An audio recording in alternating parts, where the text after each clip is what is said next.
When I was in high school and college, one of my favorite memories, believe it or not, was working at McDonald's. We had a great team, had a great group of managers. A lot of us kids, we'd been together for years, so that's what made us a good team. Anyway, I remember one night I was working on the front counter, and my responsibility was to order the food from the grill and to wrap those burgers and box those Big Macs when they came to the front.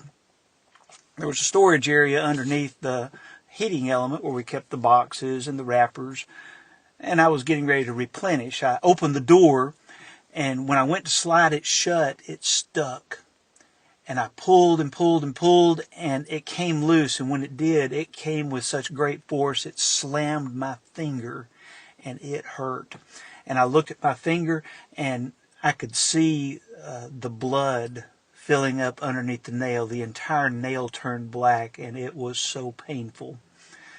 One of the managers took me into the break room and got a little tiny drill bit and put it on top of my fingernail and started turning it ever so slowly, and it started working its way into the nail. When it finally got through, the fluid underneath the nail released and the pressure released, and once that happened, it felt so good. The pain was gone. I was reading in Psalm 32, verses 1 through 5, and it made me think about the pressures that come into our life and the pain that it might cause us, be it sin or other challenges. And I like what the writer says here. He says, "Happy is the one whose transgressions are forgiven." That relief. And then as you read the next few verses, here's some things that tell you about the pressures that are on us when those things are happening in our lives. He says, when I kept silent, my bones wasted away. He talks about groaning all day long. He said, day and night your hand was heavy on me. My strength was sapped.